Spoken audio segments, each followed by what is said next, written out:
Bienvenido a Semana en Vivo, presidente. Gracias, María Jimena.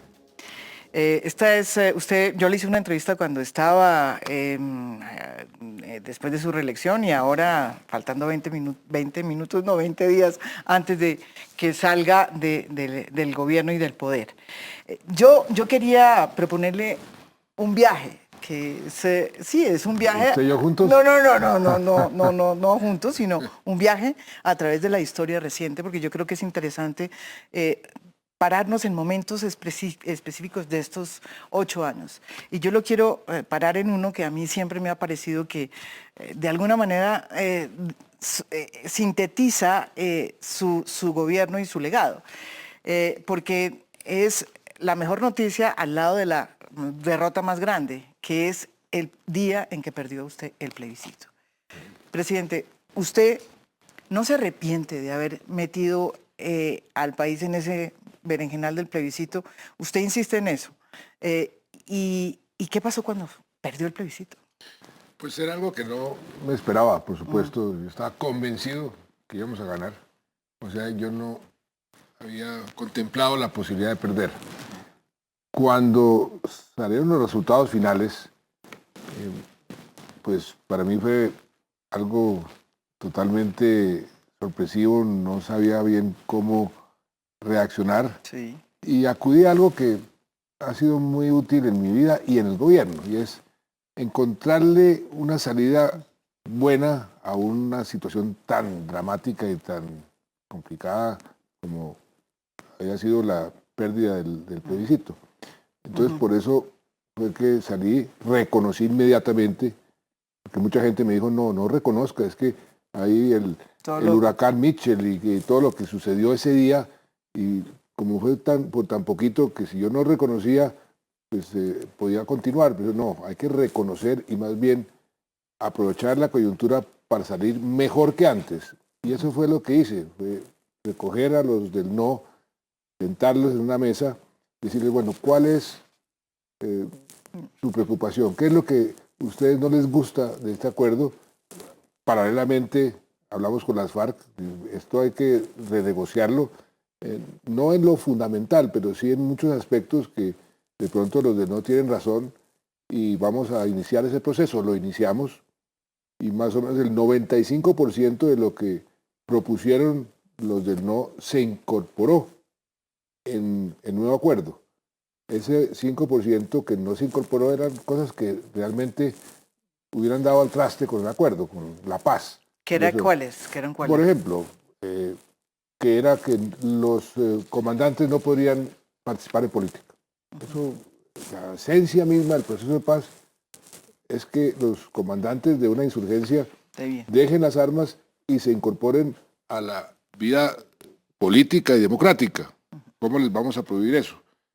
Por otro lado, siempre había esa posición que aparecía y de pronto se escondía, aparecía y se escondía, que es que aquí no ha habido conflicto armado. Si no se reconoce el conflicto armado, no puede haber justicia transicional. Y si no puede haber justicia transicional, pues no puede haber paz. Entonces eran unos puntos donde ahí no había posibilidades de negociación. En los demás puntos todos se incorporaron, todos.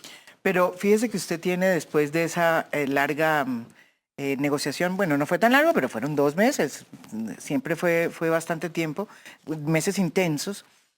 Usted decide un día entrar con el presidente, el expresidente Álvaro Uribe, a un lugar en Río Negro, ¿no es verdad?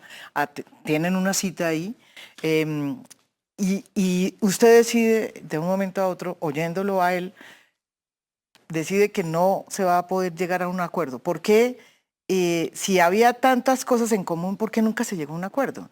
Sergio Jaramillo en una entrevista dijo que estuvieron a esto de hacer el acuerdo, pero que no se llevó a cabo no se abrió esa última puerta, digámoslo así. ¿Usted no siente que pudo haber abierto esa última puerta de pronto? No, porque yo sí hice todo lo posible para que llegáramos a un acuerdo. Le convenía a todo el mundo y me convenía a mí. Ese día yo quise ir a visitar al expresidente Uribe en su casa. Sí, en Río Negro. Entonces él dijo que no, que más bien nos encontráramos. Estábamos en un evento de la Fuerza Aérea ahí en Río Negro. Entonces nos reunimos en una oficina del Comando Aéreo ahí en Río Negro. Él estaba con Juan Gómez Martínez, yo estaba con el ministro de Defensa, con Luis Carlos Villegas. Y yo me di cuenta que ahí no había lo que llaman los abogados animus societatis, no había el ánimo de llegar a un acuerdo. Porque además siempre nos corrían un poco la portería. Entonces llegábamos a un sitio y después, no, esta otra cosa. Y lo que me di cuenta es que teníamos que tomar una decisión, teníamos que presentar un nuevo acuerdo, ya el tiempo se estaba agotando y ahí no había esa intención real de llegar a unos acuerdos. Habíamos incorporado, como le mencionaba, el 95% y había que tomar una decisión. Le dije, bueno, este es el acuerdo, usted lo apoya, no lo apoya, dijo que no. Hicimos una especie de comunicado conjunto. Eso fue impresionante, no. Ustedes tratando de hacer un comunicado conjunto. Entonces, sí, pues bueno, mostrando las eso habla bien de los dos. Mostrando las diferencias. Sí. Pero es que, María Jimena, yo durante estos 8 años, en muchas ocasiones quise establecer puentes, quise llegar a acuerdos. Una democracia necesita que todas las partes encuentren comunes denominadores que facilitan la gobernabilidad. Esa famosa frase, la patria por encima de los partidos, eso es necesario muchas veces. Y yo, por el bien del país y por el bien de todo el mundo mío, sí, quise que ese puente se pudiera establecer y no encontré eco, pero son realidades políticas que uno tiene que aceptar. Usted dice que muchas veces trató de hacer ese acercamiento, pero los uribistas, y en ese caso yo creo que el propio presidente Uribe dijo en ese momento que el acuerdo no se había podido llevar a cabo después del acuerdo de Cartagena y de la pérdida del plebiscito por la premura suya en ir a recibir el Premio Nobel de Paz. Sí, también dice que me lo compré. Yo me compré el Premio Nobel y eso son posiciones realmente absurdas. El afán por ir a recibirlo si ya me lo habían entregado. Entonces, ¿cuál era el afán? No, yo quería un acuerdo, por supuesto, pero los tiempos también se estaban agotando porque hay un desgaste muy grande claro, en todo lo que se necesitaba para que el acuerdo comenzara a implementarse. Uno de los, digamos, de los problemas grandes después de la pérdida del plebiscito fue que se fueron bajando personas, no tanto personas como sectores del país. Yo diría que los empresarios se bajaron después del plebiscito o no. Esa es una pregunta que le hago, porque los empresarios ¿estuvieron o no con el proceso de paz, presidente? Algunos sí y otros no. Algunos empresarios estuvieron siempre firmes, convencidos de eso era lo que había que hacer. ¿Cómo cuáles? ¿Cómo cuáles empresarios? Pues yo le puedo mencionar muchísimos que estuvieron al frente nuestro para comenzar, los que asistieron a la mesa de negociación. Gonzalo Restrepo, por ejemplo, sí, Gonzalo, fue un empresario que estuvo, pero como él, muchísimos empresarios que estuvieron al lado apoyando y además entendían perfectamente la dinámica de la negociación, cómo fue el proceso. Todos los amigos de Nicanor Restrepo, por ejemplo. Nicanor Restrepo fue un empresario muy influyente. Sus pupilos, todos estaban de acuerdo con este proceso. Pues yo le puedo mencionar muchísimos más, pero no quiero entrar en nombres propios. Pero los empresarios, como en muchas instituciones, hay para todo. Entonces, unos estaban de acuerdo, otros estaban en contra. Y con la pérdida del plebiscito no se le fueron muchos empresarios, por ejemplo, el comité gremial, se salió No, con el comité gremial todo lo contrario.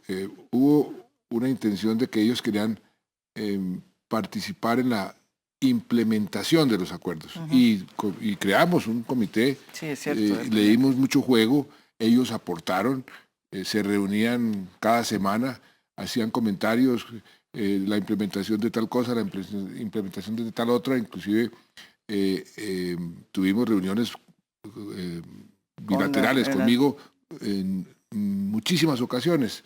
Y yo los escuchaba y les decía esto sí, esto no, me parece que eso está bien, buena sugerencia. Entonces fue una digamos, dinámica muy constructiva, algunos escépticos, otros muy entusiastas, como en todo. Sí.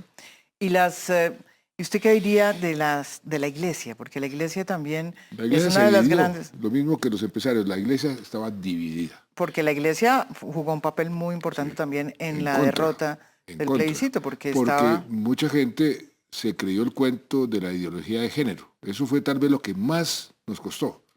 Después hicimos una encuesta. ¿Usted por qué votó no? Y el factor más importante fue la famosa ideología de género que puso a todos los curas, o no a todos, pero a una mayoría de curas y a todos los pastores a decirle a sus filigreses que no votaran el plebiscito, que votaran no. Y después fueron a decirme, mire, nos equivocamos. Cuando nos reunimos con los pastores que Sí. habían sido los promotores del no, mire, lean los acuerdos, ¿dónde hay alguna referencia a la ideología de género? Y tuvieron que confesar que realmente se habían dejado llevar por esa especie de ola de mentiras que se fueron generando en torno al acuerdo. Lo mismo sucedió con la Iglesia Católica.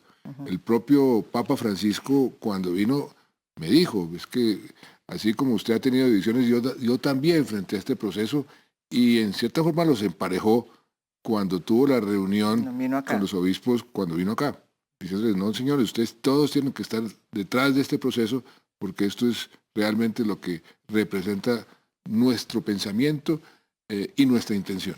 Pero entonces le vuelvo y le hago la pregunta. ¿Usted cree que los empresarios estuvieron a lo largo de todo este proceso tan largo de 4 o 5 años acompañándolo a usted o más bien ellos lo que se molestaron fue por las 2 reformas tributarias que usted les clavó? No, María Que hoy Jimena, están pidiendo. es que me parece que no puede uno generalizar Sí, los ya. empresarios. Hay para todo. Hay empresarios, como le decía, que estuvieron con el gobierno en todo Ujú. y con el proceso de paz. Otros que estuvieron con el proceso de paz, pero no les gustó la reforma tributaria. Otros que nunca estuvieron con el gobierno y nunca estuvieron con el proceso de paz. Hay para todo. Pero la reforma tributaria a usted lo afectó mucho, ¿no es verdad? Esas 2 Sí, reformas tributarias. por supuesto, fue un costo altísimo, pero esa es mi forma de ser. Yo digo que eh, mi norma de conducta, lo hice cuando fui ministro de Hacienda, tengo que hacer lo correcto, Sí. no lo popular. Eso es algo que creo que en el gobierno es necesario. Si uno está buscando siempre hacer lo popular, no hace cosas importantes. Cuando fui ministro de Hacienda, pues acuérdese que me quemaban en todas las plazas públicas, en todas. ¿Se acuerda cuando Sí. interrumpí Betty la Fea para explicar lo que estábamos haciendo? Lo mismo con lo que hemos hecho durante este gobierno, las reformas tributarias. Yo hubiera podido perfectamente evitarme la última reforma, aumentando un poco la deuda, pero no era lo correcto, no era lo responsable. Usted dijo en una oportunidad que quería pasar a la historia como el traidor, pues parafraseando No, un yo libro, le un respondí libro, a ¿no es Patricia verdad? Lara, Patricia era entonces una me entrevista, ¿no? preguntó Sí. si yo iba a pasar a la historia como pasó Roosevelt, que lo catalogaron como Traidor a su clase. traidor a su clase. Le dije, pues si es por las mismas razones que acusaron a Roosevelt, dijo, sí, yo, si eso quiere decir que muchos me van a considerar traidor o por hacer la paz o por la política social, por bajar la pobreza, 5,5 millones de colombianos que salieron de la pobreza o la pobreza extrema a la mitad, pues bienvenido sea ese moto de traidor a mi clase. Bueno, llegamos al momento en que finalmente se termina el proceso, se llega a un acuerdo, se desmovilizan las FARC en medio de esta incertidumbre que había dejado después de la pérdida del plebiscito, se sortean todas estas incertidumbres y se llega al momento de la entrega de las armas de las FARC. y se entregan las FARC. Las armas son 8.200 o 8.791 armas, más de las que los hombres que se entregaron. Sin embargo, presidente, hay gente y uribistas con cifras que dicen todo lo contrario, que las FARC no se entregaron, que no entregaron las armas y que todo es una farsa, y lo dicen hasta hoy. ¿Qué les puede decir a esas personas que dicen eso? Pues que ahí están las armas, están catalogadas una por la comunidad internacional, porque se le entregaron fue a Naciones Unidas, hicieron un inventario arma por arma, con la serie de cada arma. Entonces, ¿cómo van a decir que eso fue una farsa?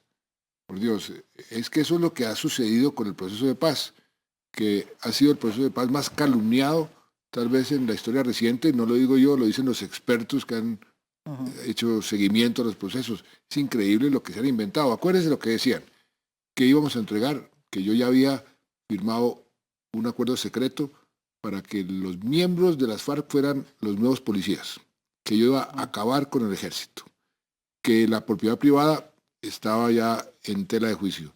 Y así sucesivamente, cantidad de mentiras que dijeron durante estos 4 años que duró la negociación frente a lo que supuestamente se estaba negociando. Entonces, y eso, hay un muy ilustre dirigente conservador de la ultraderecha que decía, mienta, que de eso algo queda, y es que algo quedó. Y todavía hay gente que cree que esto era un acuerdo para entregarle al castrochavismo el país, que las FARC, acuérdense lo que dijeron, que las FARC iban a ganar las elecciones porque habían acumulado tanta plata que iban a llegar y se van a comprar los votos en selecciones. Sacaron 58.000 votos. Se tuvieron que callar la boca, pero entonces encontraron otro tipo de excusas o de mentiras para decir es que es una farsa, las armas no están. Pues ahí están. ¿Cómo van a decir que no están si ahí están? Y esas armas van a terminar finalmente en esta obra de tres. arte que va a hacer son 3. la artista Doris Salcedo, ¿o no? Sí. Ya está el sitio aquí en Bogotá, ya está el sitio en Nueva York. El único sitio que no se ha definido, o no sé si se ha definido y no lo han comunicado, es el sitio en Cuba. Pero eso ya está en proceso. Sí. Doris Salcedo ya está trabajando. Yo quería hacerle esa pregunta porque la revista Semana acaba de sacar una portada diciendo más o menos lo que estamos hablando. Dice que las FARC tienen un plan para rearmarse y que prácticamente pues se estaría volviendo otra vez a lo mismo de antes. Pues, eso no lo dice en el artículo interior, pero la portada sí lo dice. Con mucho respeto por la revista Semana, esa carátula es falsa e irresponsable. Porque, como usted lo acaba de decir, si uno lee el artículo, no tiene nada que ver con la carátula. Esa carátula genera miedo, esa carátula genera todo tipo de problemas, y esa carátula se hizo para vender más revistas, cosa que pues, es una aspiración muy lógica de un dueño de una revista, pero no es un periodismo responsable. Lo que hicieron con la revista Semana, y no es la primera vez. Yo le he dicho a Felipe López, que es amigo mío, me impresiona el dramatismo de las carátulas y que cuando uno va a leer los artículos no tiene nada que ver el artículo con la carátula. Entonces es para ver cómo se vende más, pero eso me parece totalmente contraproducente. Y en este caso, las cifras, los hechos, contradicen totalmente lo que dice la carátula. Es más, por ejemplo, las cifras reales del tamaño de esas manifestaciones de violencia. Las disidencias se han reducido 10% y hay una contabilidad que se lleva bastante estricta. El Clan del Golfo, 20%, el ELN, 3%. Es una técnica que usa la inteligencia militar que viene revisando y mejorando hace muchos años, que con base en informantes, los computadores que agarran pues, en las operaciones, con muchas fuentes van armando el número de personas que pertenecen a cada grupo. Y lo que esas cifras dicen es todo lo contrario a lo que dice la carátula. Ahora, que tengan planes, pues sí, todos tienen planes, pero precisamente lo que está haciendo nuestra fuerza pública cada vez con más efectividad, porque afortunadamente yo le estoy dejando al próximo gobierno las mejores fuerzas armadas que ha tenido Colombia en toda su historia, con una inteligencia muy bien diseñada y muy bien organizada. Y lo que dicen esas fuerzas y lo que están haciendo es precisamente impedir cualquier amago de organizaciones que adquieren comando y control. La prueba, María Eugenia, está con el Clan del Golfo. El Clan del Golfo tenía unos planes muy ambiciosos. Se les hizo una operación, 2 operaciones que han venido minándoles su base, que han venido descabezando su cúpula y están, esta semana yo creo que comienzan su sometimiento a la justicia porque vieron que no tenían ningún futuro. Eso lo están haciendo con las disidencias también, los golpes que le han dado a las disidencias en estos últimos días, últimas semanas. En Putumayo, por ejemplo, le dieron un golpe de 18 de un solo envión. Pero, presidente, ¿por qué no se ha acogido a Guacho? Porque es que esas selvas y esos sitios donde operan son impenetrables y ellos conocen sus sitios y sus recovecos, pero tengan la absoluta seguridad, te lo digo hoy, que Guacho va a caer. Que ¿Cuándo? se demore, no, pues se demora porque es que es difícil. ¿Cuánto duramos detrás de cuántos capos y cuántos líderes o jefes de la guerrilla? Pero al final caen. Precisamente a raíz de esta, digamos, de estas versiones que hay una frase que la pronunció uno de los generales retirados que forman parte del empalme del nuevo gobierno. En este caso es el general Leonardo Barrero, que usted lo conoce muy bien, era comandante del ejército cuando... Que me tocó sacarlo. Usted lo sacó. ¿Lo sacó por qué, perdón? Pues por problemas non santos. Non santos. Bueno, ese general... fue en uno de los momentos del empalme y les dijo más o menos a las personas que estaban ahí que se prepararan porque la guerra volvía. La guerra vuelve, les dijo, prepárense porque vuelve la guerra. ¿Qué lee usted de esta nueva manera de ver las cosas? Pues los que estaban ahí quedaron estupefactos cuando este general dijo eso. Era un ambiente, era una discusión sobre un centro de rehabilitación para los soldados heridos en combate, sobre todo para los que han sido víctimas de las minas. Y se estaba discutiendo si se debería abrir, ya que no hay soldados que están siendo víctimas de minas, esas instalaciones que son muy buenas. Sí. Corea ayudó a financiar ese centro, si se podía abrir al público en general, no solamente a los militares, sino a los civiles. Y entonces este general dijo, no, y es que lo vamos a necesitar porque es que la guerra vuelve. Y eso todo el mundo quedó realmente sorprendido. Después supe que de la campaña habían llamado a pedir excusas, pero eso también muestra, hay una mentalidad de algunos que añoran que la guerra vuelva, cosa que no se puede permitir bajo ninguna circunstancia. ¿Qué podemos decir de toda esta incertidumbre que genera el asesinato de líderes que se ha recrudecido en los últimos 10 días y las amenazas a varios comunicadores, periodistas, políticos también? Pues mire, presidente. Primero, la amenaza suya, pues yo he estado, como le comuniqué, muy pendiente, la policía también, estamos viendo de dónde se origina. Ya se detectó el sitio de donde salió, pero entonces tienen bloqueada la cuenta. Hay formas de penetrar eso y entonces estamos haciendo eso. Pero ahí hay una cosa como muy rara, lo de las amenazas a RCN, pero también como una especie de intención de generar miedo, de generar caos. Esto pues coincide con los asesinatos de los líderes sociales que hemos hecho toda una serie de acciones para que eso no continúe. Eso tiene diferentes orígenes. lo tenemos muy bien detectado. La Fiscalía, la verdad que ha hecho una labor importante en descubrir quién está detrás y por qué. Hay unos líderes que lo están matando, los narcotraficantes, que ven en la sustitución de cultivos ilícitos un verdadero peligro, que ahí les van a quitar su materia prima. Los reclamantes de tierras, lo que hemos logrado hasta ahora, 300.000 hectáreas que ya están en manos de los campesinos con título y con proyecto productivo, pero vienen otras 700.000.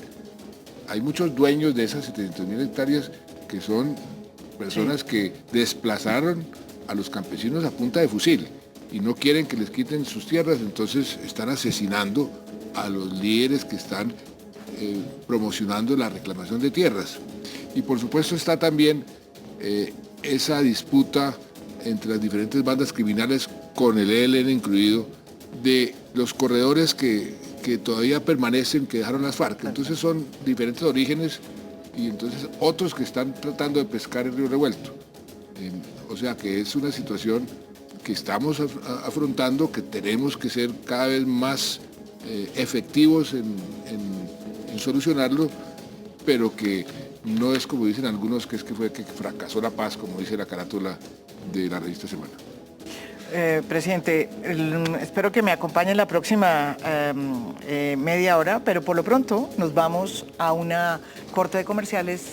Ya volvemos, estoy con el presidente Santos en Cable Noticias y en Semana en Vivo. Volvemos aquí en Semana en Vivo, estamos con el presidente de la República, Juan Manuel Santos, cuando faltan ya 20 días, ¿no es verdad? 20 días. Aquí me estaban diciendo que por qué no lo sacaba de este viaje, pero no voy a insistir en mi viaje, y lo quiero llevar a este momento en que usted comienza la implementación de los acuerdos. Y comienza como el momento más complicado, más difícil también de un acuerdo, porque todo el mundo sabe que es casi más difícil hacer la implementación de un acuerdo que casi que el acuerdo mismo. Usted estaba hablando del tema del narcotráfico. Usted ha trabajado mucho ese tema, trató de cambiar y ha cambiado mucho el tema, digamos, la aproximación hacia el manejo de la política de drogas.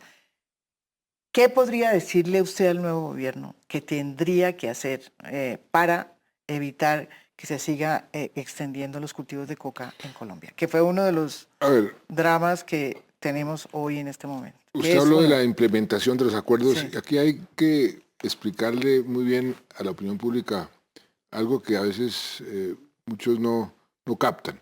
Este acuerdo tiene unos componentes. Sí. El más importante, que es lo que tienen todos los acuerdos de paz que se han negociado hasta el momento, la mayoría se limitan a eso, es lo que llaman el DDR. La desmovilización, el desarme y la reintegración a la vida política. Cuando vemos al señor Timochenko, hoy Rodrigo Londoño, excomandante de las FARC, hoy como jefe de partido político, votando por primera vez en las elecciones más seguras, más tranquilas, con mayor participación, más observadas que hemos tenido en nuestra historia, ahí esa parte ya se cumplió en un 100%. Nosotros fuimos mucho más allá y con dos componentes muy importantes. Por primera vez en la historia, nunca había sucedido, las dos partes que están en conflicto pactan una justicia transicional. En esta ocasión, también por primera vez en la historia, bajo el paraguas del Estatuto de Roma y de todas las normas internacionales y nuestra propia Constitución.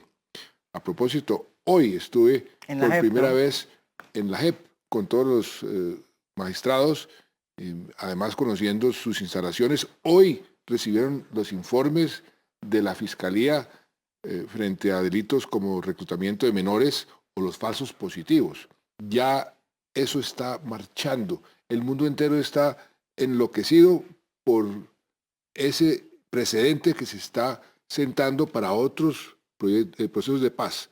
Y eso está comenzando ya a dar resultados y a funcionar. Y ya están sentados, que la gente decía que eso nunca iba a suceder, los comandantes de las FARC ante los magistrados, jueces que los van a juzgar y condenar. Y los propios generales de la República, agentes del Estado, lo mismo. Eso la gente decía, no, eso nunca va a suceder, y ya sucedió. El otro componente muy importante es el de La comisión. desarrollo de los territorios que han sido afectados por el conflicto. No es un plan de desarrollo, son 16 planes de desarrollo con enfoque territorial, que se pactó, pero además es algo novedoso y muy importante. Todos los planes de desarrollo se consultan con las comunidades. Llevamos más de 2.000 reuniones con diferentes comunidades y esos planes de desarrollo ya están prácticamente listos para comenzar a ejecutarse el 1 de enero del año entrante. Entonces, eso, al gobierno entrante le va a corresponder eso. Y eso no fue para darle contentillo a las FARC. Eso fue porque el Estado colombiano ha abandonado esas zonas durante 200 años y que el conflicto agravó ese abandono. Ahora vamos a desarrollar esas zonas con 16 planes diferentes, de abajo para arriba, con participación de las comunidades, y ahí entra un aspecto muy importante y es el tema de los cultivos ilícitos. Sí. Nosotros, María Jimena, Colombia ha sido el país que más sacrificios y más costos ha pagado en esta guerra mundial contra las drogas. Yo llevo luchando contra el narcotráfico más de 16 años, como ministro de Defensa, como presidente de la República, con el general Naranjo, hoy mi vicepresidente. Cuántos capos de narcotráfico no pusimos tras las rejas, cuántas miles, millones de hectáreas no fumigamos, y seguimos siendo el país número 1 en exportación de cocaína a los mercados mundiales. Entonces, había que buscar un enfoque diferente, que por primera vez tenemos la oportunidad de tener una solución estructural y permanente. ¿Por qué? Porque gracias a la paz vamos a poder llegarles, como les estamos llegando, a esas familias cocaleras con productos alternativos, con proyectos de agrícolas alternativos y con la presencia del Estado. Eso se demora, eso no se hace de la noche a la mañana. Construir una carretera no se hace de un día para otro. Inclusive los planes de desarrollo hasta ahora están elaborándose, porque no queremos repetir lo que pasó con el M-19, que fueron unos proyectos hechos a la carrera y todos fracasaron, todos. Ahora queremos hacer algo importante, no para las FARC, repito, sino para esas comunidades. Y se está haciendo bien, se están estructurando bien. Eso se demora, pero se está haciendo. Entonces, el nuevo gobierno lo que tiene que hacer es, por ejemplo, este año tenemos un plan que ya está en ejecución. Ya, si seguimos como vamos, lo vamos a cumplir en un 100%. De erradicar forzosamente 70.000 hectáreas y de sustituir, o sea, erradicar a través de la sustitución voluntaria, 40.000 hectáreas.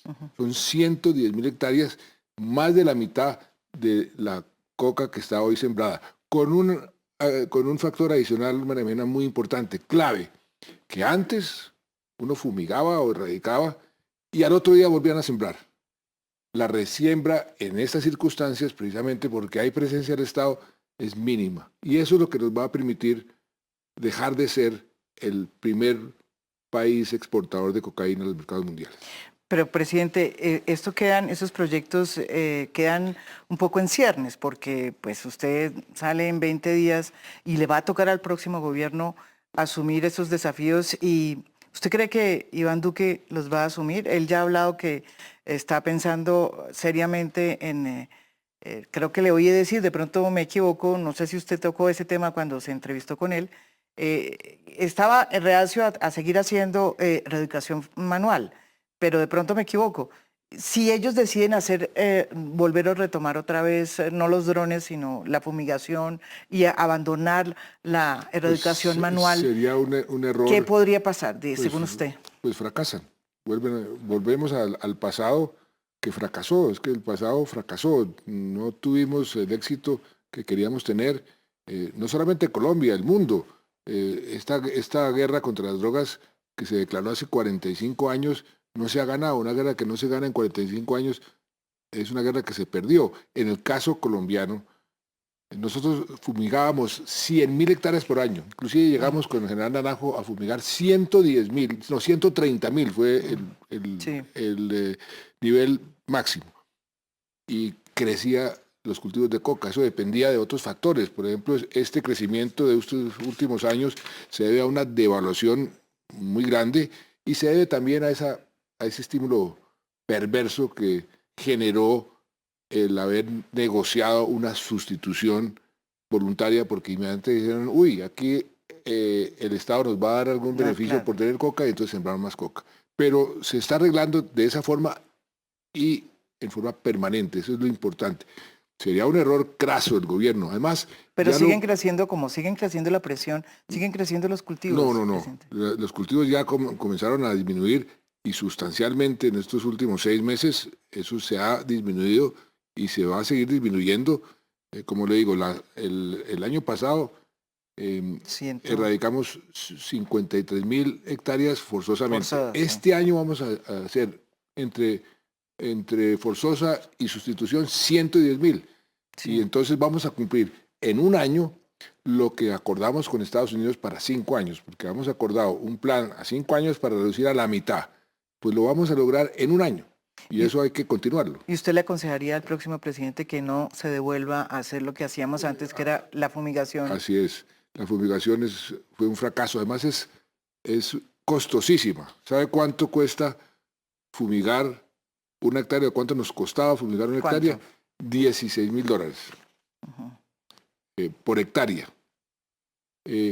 Hoy en día, la sustitución de cultivos cuesta más o menos eso, pero la erradicación forzosa cuesta una décima parte, y si hace uno eso con drones o con esas orugas que se están haciendo, es inclusive más barato.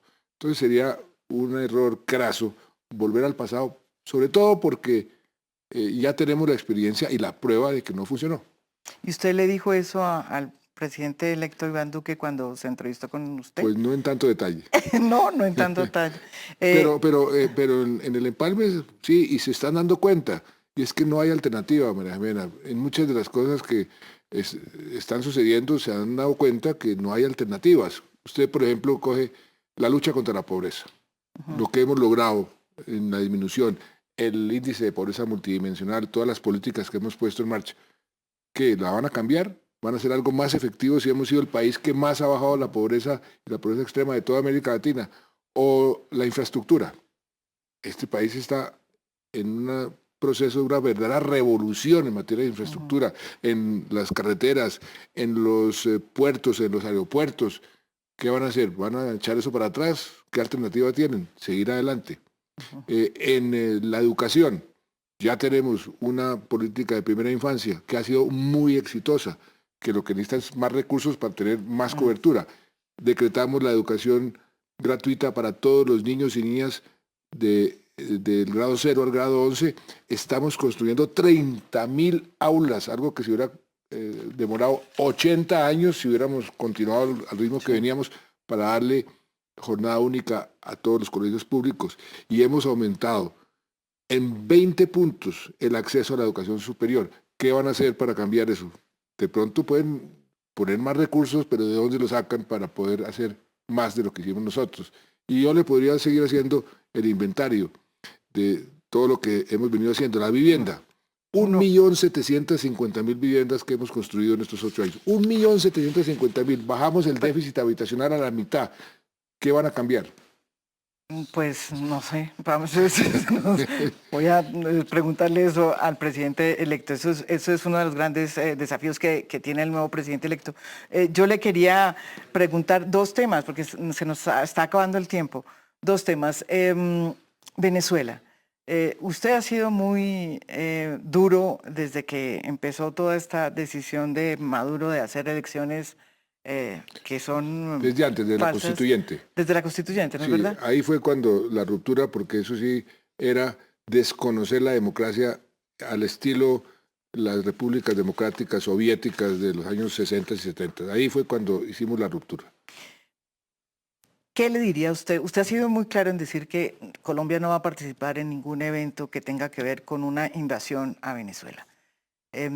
Pero el señor Trump, el presidente Trump, puede cambiar mucho sus posiciones frente a Venezuela y las posibilidades de que se presione a Colombia, como le ha pasado a usted, le puede pasar lo mismo al próximo presidente electo. ¿Qué le diría usted al presidente electo o cuál sería su consejo de manejo de Venezuela? Él ya dijo que no tendría ninguna relación, sino, digamos, no tendría relación con Venezuela, ¿no? Sí, que no, nosotros retiramos al embajador y él Y dijo ellos que, también le dieron. él dijo que no lo iba Exactamente. pues a reemplazar, o sea, no iba a poner embajador, dijo el presidente electo, Exactamente. Iván Duque. Eh, Él tiene la opción, pues o no la opción, tiene la posibilidad de continuar con esta presión. Ese régimen se está desmoronando. Ujú. Un país que tiene 40.000% de inflación eh, va a hacer una implosión. Lo importante es estar preparados, seguir la presión internacional y estar preparados porque Colombia va a ser, ah, paradójicamente, Colombia se va a beneficiar enormemente de ese cambio de régimen, porque nosotros vamos a poder proveer todo lo que Lo que Venezuela necesita. Venezuela es un país riquísimo, es el país con las mayores reservas de petróleo del mundo entero, más que Arabia Saudita. Sí. Es que es inaudito lo que está pasando, semejante riqueza y la gente se está muriendo de hambre y está muriendo por falta de medicina. Esa es una situación realmente kafkiana. Ya nadie entiende cómo es que eso esté sucediendo, pero está sucediendo. Pero por eso va a ser implosión. Y Colombia tiene que estar preparada para beneficiarse y ayudar a Venezuela. Ayudar a Venezuela. Y hay planes muy bien diseñados que se han venido estudiando para poder ayudarle a Venezuela a recuperarse rápidamente y para poder beneficiarnos en el sentido de que vamos a ser los proveedores de Y la mientras cantidad de tanto, cosas. Mientras tanto hay que presionar políticamente y diplomáticamente para que ese régimen lo vayan aislando. Por eso puse yo ese tweet diciéndole a Trump, si quiere ayudar a la democracia en América Latina, dígale a Putin que deje de apoyar a Maduro. sí, y los uribistas le recordaron un poco la respuesta que le dio hace unos días Trump diciendo que usted estaba más preocupado por los guerrilleros que por los colombianos. ¿Los periodistas dijeron eso? No, pues no uribistas, pero sacaron en todas las redes, en el Washington Post sacaron historias diciendo que Trump estaba No, diciendo que... pero esa historia es falsa, para ¿Sí? comenzar. Ujú. Alguien de la Casa Blanca o alguien se inventó esa historia, esa Esa historia historia no, es falsa. no sucedió. Eso ¿Sí? que él me dijo que usted está Es una fake atendiendo, news. eso es fake news 100%. Y Ah, además lo bueno. reconocieron en la Casa Ah, Blanca. sí, La Casa al Blanca final. después me mandaron una carta, esa Ah, cosa, y el sí. embajador dijo, eso es absolutamente falso. Ah, bueno, y yo le quería tocar un tema que también lamentablemente está marcando su salida, que yo creo que tiene de manera evidente un legado histórico que es el acuerdo de paz que para tirios y troyanos está y llegó y nos cambió. Pero yo le quería recordar un episodio complicado que es Odebrecht. Odebrecht apareció hace recientemente unas grabaciones que ameritaron por lo menos la petición de los uribistas para volver a reabrir en la comisión de la Cámara, perdón, en la comisión de la Cámara, o volver otra vez a reabrir la investigación que... ¿Usted oyó esas grabaciones? Yo oí esas Pues grabaciones. esas grabaciones lo que prueban es que lo que yo he venido diciendo es exactamente la verdad, que no tenía ni idea de esos aportes que hizo a la campaña del 2010 y todo lo que se ha venido diciendo es lo que salieron esas grabaciones. Lo que pasa es que el lenguaje que utiliza Roberto Prieto es un lenguaje que a nadie le gusta, pues, que es mal hablado, pero ahí no hay nada nuevo, todo lo contrario, ratifica, le repito, María Jimena, lo que yo dije desde el principio. Y eso, si usted escucha las grabaciones, ahí está la prueba reina que ratifica lo que le vine diciendo. Ahí, usted diría que sí, y hay mucha gente que dice que es imposible que una persona como usted no sepa qué pasaba en la campaña. Pues, pero es que el propio Prieto dijo, esto que hicimos no se lo contamos al presidente. Sí. Yo, por supuesto que sabía esto que ahora dice que es que yo no sabía dónde estaba la sede, que no sé cosas, eso también es paja, yo nunca he dicho eso. Pero que yo no supe los intríngulis de la parte financiera, sobre todo lo que no se reportó, porque yo sí di unas instrucciones muy precisas, y eso lo dice todo el mundo, la campaña tiene que hacerse con estas reglas, con estos parámetros, y yo estaba totalmente convencido que se estaba haciendo así, y esta plata se tercerizó, cosa que en ese momento no era delito, Sí, hoy y sí. eso es algo que efectivamente yo no supe. Pero vuelvo y le repito, estas grabaciones me hacen a mí un inmenso favor, porque ratifica lo que yo dije desde el principio. Usted diría que eh, la política le ha dado a usted muchas glorias, pero también muchas, digamos, tristezas. Usted sale siendo uno de los, bueno, habiendo hecho un acuerdo de paz que es, como decía, para los que están de acuerdo y para los que no, es de todas formas un hecho que ha cambiado este país por muchísimas cosas. Pero es paradójico, presidente, porque usted sale con uno de los índices de popularidad más bajos. ¿Cuánto? Pues de acuerdo a las De, de- 25 o de 20, acuerdo a la encuesta que sale hoy, ¿cuál es? 40%. ¿40%? Ah, ¿cuál encuesta es La esa? de CMI que está Ah, saliendo hoy. la del Consejo Eh, Nacional de Consultoría. entonces, y usted ha visto cómo subí 16 puntos en la última de Gallup. ¿Por qué? Porque la verdad está saliendo a relucir. Porque esa neblina que construye la polarización y las posverdades, el tiempo es como el viento, se va llevando la neblina y la verdad está saliendo a relucir. Y en la medida en que la verdad salga a relucir, el legado se va fortaleciendo. Entonces yo por eso le decía al principio, yo nunca me preocupé por las encuestas, no me importaban. Si uno se preocupa por las encuestas, no toma decisiones, no hace nada. Entonces yo no me preocupé por las encuestas, yo espero que esa neblina se disipe completamente y que la verdad salga a relucir. Usted diría que, ¿qué aprendió de estos 8 años? Porque le costó mucho hacer un acuerdo, un proceso fue muy difícil, lo logró, perdió el plebiscito, remontó y está hoy aquí. ¿Qué entiende usted de cómo funciona el poder y la política? Pues mire, yo diría lo siguiente, yo aprendí a aplicar lo que a mí me enseñaron cuando yo estuve en la Marina, a navegar siempre teniendo un puerto de destino, perseverar para llegar a él, no importa si los vientos son desfavorables o favorables. Aprendí que uno tiene que tener objetivos ambiciosos. Cuando hice lo de la infraestructura o la conexión de internet de todos los municipios de Colombia, todos me dijeron, no, eso es imposible, no se puede hacer. Se hizo todo, pero porque uno se piensa en grande y se pone objetivos ambiciosos. Y algo que le repito que es muy importante es siempre hacer lo correcto. Le voy a contar una anécdota que a mí me sucedió este año, después de la reunión de Davos, me fui a una visita oficial a Austria. El primer ministro de Austria, Sí. es el más joven de todos, tiene 31 años. Y me dijo, presidente Santos, usted lleva ya casi 8 años en el poder, yo hasta ahora estoy comenzando, ¿qué consejo me da? Y yo le dije, uy, el Sí. primer ministro del imperio austrohúngaro, pues de Austria, pidiéndome consejo, le dije, no, yo no soy nadie para darle ningún consejo. Y después le dije, ¿sabe qué? El único consejo que yo le doy es que trate de dormir bien. Y uno puede dormir bien cuando tiene la conciencia tranquila, cuando hace las cosas que uno cree que son correctas.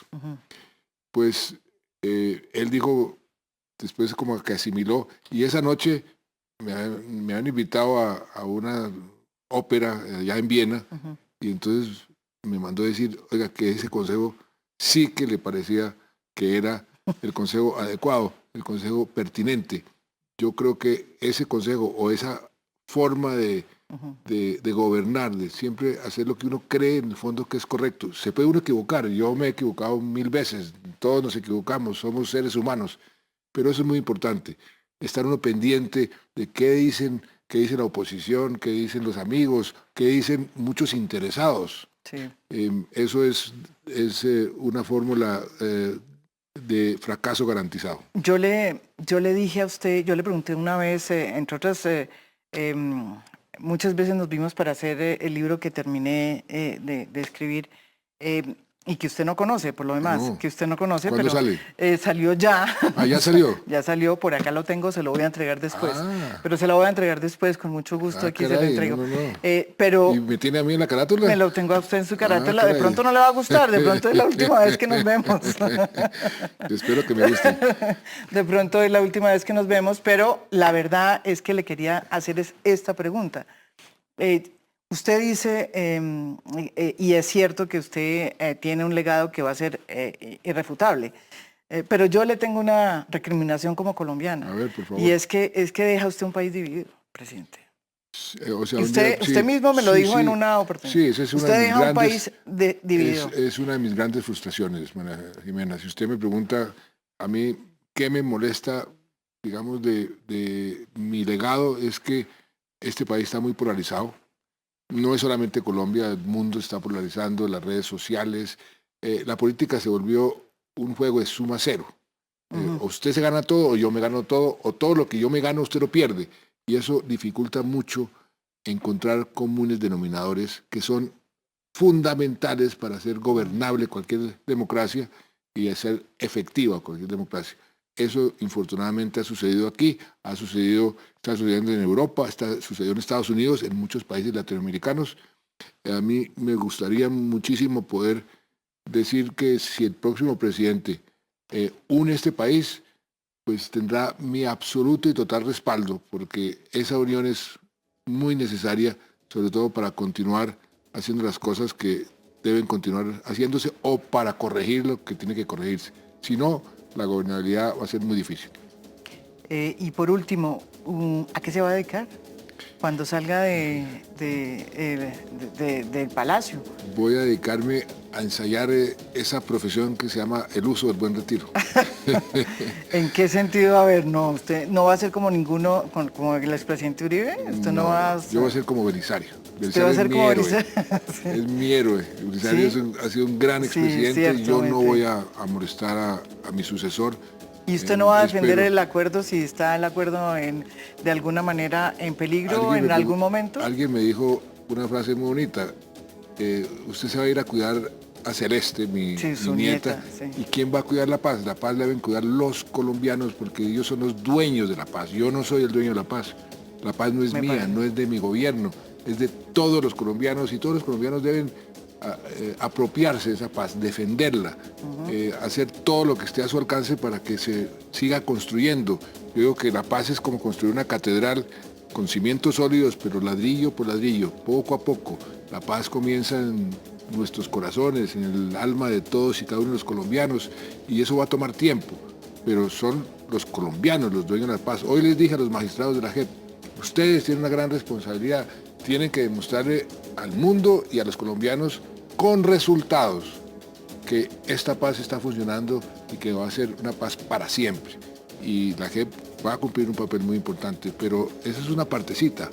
La Comisión de la Verdad tiene que sacar a relucir la verdad, por más de que le duela a mucha gente. Eso sana heridas. Lo que estamos haciendo con la unidad de víctimas, lo que ya se hizo y lo que falta por hacer. Pero en términos generales, son los colombianos los dueños de la paz, son los colombianos los que tienen que defender la paz. Presidente, ¿a usted lo cambiaron estos 8 años? A mí me da la impresión, ¿lo cambió el proceso? ¿Cambió usted que es a veces tan frío, Pues mire, tan pragmático en... A mí me cambiaron mucho las víctimas. Sí. Las víctimas para mí fue una sorpresa, una lección de vida, y tuvieron una tremenda influencia con sus historias, con los dramas que me contaban, sus posiciones, sus divisiones dentro de las víctimas, pero para mí fue un gran aprendizaje y una cosa positiva de la condición humana, la cantidad de víctimas que fueron tan solidarias a pesar de lo que sufrieron para que la paz saliera adelante. Y personalmente usted cambió, porque yo lo veo a usted cambiado en muchas cosas. De pronto, lo conocía antes de que fuera presidente, pero lo veo cambiado en la manera... Tal vez un poco más viejo. Sí. Bueno, todos estamos más viejos.